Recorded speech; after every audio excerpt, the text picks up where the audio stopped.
Hi there, good to see you again. So today I want to tell you a little bit of a story, and I like telling stories, so I'm excited. I want to tell you about all the ways that I tried to cure myself of postpartum depression and postpartum anxiety. And you might have seen in other previous videos that there were a lot of different symptoms that I experienced associated with these things. But some of the earlier ones that were the most troubling to me from the get-go were insomnia and heart palpitations. So those were kind of the initial things that convinced me that something was really wrong with me and that I needed to find somebody who could fix my whatever problem or whatever was broken inside of me. So and just to give you a little bit of history about me, I had in previous years received a lot of different help from alternative or natural healthcare practitioners. And they helped me and my husband with a lot of different things, and I'm very thankful for them. But anyway, so that was, because of that, that was my first stop. And through those experiences, I had developed the idea that the weirder the practitioner, the more expensive the practitioner, surely they were the ones who really had kind of the secret sauce. So there was this one guy in particular who had helped my husband with one thing in the past, and he's from China, and he does a specific type of skin pinching. And basically what you do is you go and you take off all your clothes and you lie naked on a table, and he comes in and he kind of hovers over your body to feel the energy, and then he pinches you hard to try to release any blockages or toxicity that you're holding in your body.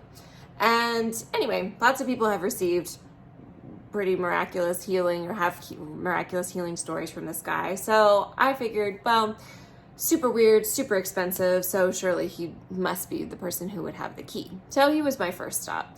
And I kept going and I kept going, and things I would experience very brief increments of relief, and but I kept spending more money, but really nothing was getting better. And so I finally threw in the towel and decided to move on to something else. For me, that next something else was actually trying an SSRI, which is not something that I wanted to do, but it was what my doctor was recommending at the time. And actually the family members around me were saying, I think you really need to try this.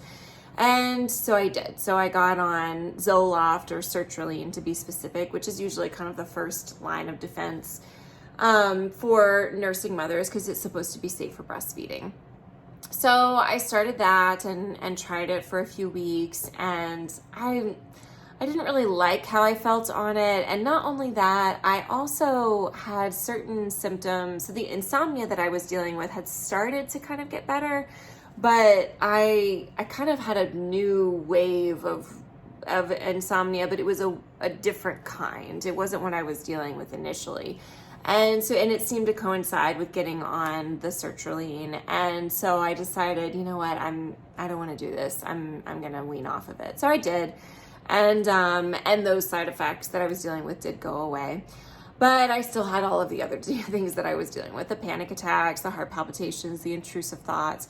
So I kept searching, and I kept going to different practitioners. I tried everything from praying to cast out demons, acupuncturists, kind of a weird method called EVOX that involves a machine and regulating your energy levels. And I tried so many things. I spent so much time and money. And I had this thought, this continuous thinking that there was something really wrong with me, and that there had to be this one fix out there that I was missing. There had to be one practitioner, one natural supplement, one something that would cure the problem. And it was up to me and my little thinking machine to find it. And let me tell you, that was the worst feeling in the world. I felt so alone and so unsupported and so terrified. But I kept going. And there was one moment in particular that looking back, is so meaningful for me. I was actually seeing an acupuncturist at the time, and I had pretty much completed the regimen that she had recommended for me, and my symptoms hadn't gotten better. And I was talking to her and talking about terminating treatment, and she wanted me to keep going, and she was giving me all of these herbal teas that I was supposed to be drinking. And we were talking about this whole thing, and she looked at me and she said, if you stop taking these supplements or these herbs, you're going to be in big trouble. And I kind of heard what she said, and I got back in my car and I drove home, and it was such an interesting experience because in my head, based on what she said, I felt terrified. I mean, I already had all of these scenarios running through my mind of all of the terrible things that could happen to me based on goodness knows what. And I was so scared. But even in the midst of feeling that scared, there was something deep inside of me that knew that what she said wasn't true. I knew it. I knew it wasn't true.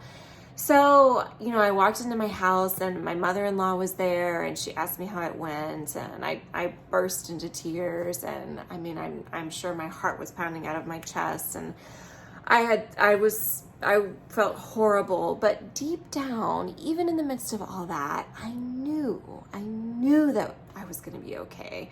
I knew that what she said wasn't true.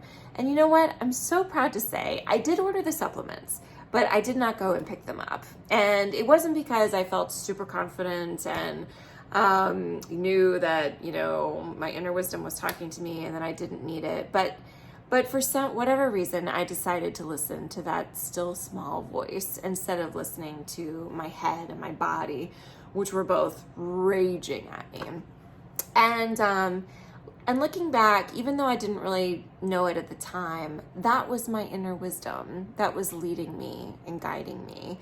And it was, the really cool thing is that it was always there, even in the midst of the panic and the mayhem that was going on in my head and my body. It was always there. And so I remember that experience when when I first started to hear people talk about the fact that we have this wellness and this wholeness and this true identity that's always there, no matter what's going on in our experience and in our heads. And I was able to look back and see that was it. It was there for me, and it was guiding me, and it was leading me. And I listened to it, even though I was feeling horrible at the time. And so in all of this, I just want to tell you, I didn't find a specific cure for postpartum depression and postpartum anxiety. And I don't think that there is one. I don't think that there's a magic pill or a magic treatment or a magic anything. But I think that the beauty of things like this is that, as miserable as they feel, that we can start to see that there is that inner wisdom and that true self that's always there for us, that has our back and that loves us and that wants us to be whole and to thrive. And so anyway, I just want to invite you to maybe start to look for it a little bit, and not in a way that's kind of looking with your head of, oh, is that it? Is that it? Is it there? But just opening up yourself to the possibility that maybe your head and your thinking and the feelings that go through your body, maybe that's not all that there is. Maybe there's something deep down underneath that is this inner source of strength and love and wisdom that has unbelievable amounts of endurance and patience. And it's always there for you, and it always will be. And so anyway, try that on and just see what you notice. And if you'd like to hear more, you can always check out my blog at lightheartmom.com. And I'm also on Instagram and Facebook. You can just search for Lightheart Mom. I hope you're well, and I'll talk to you again soon. Take care.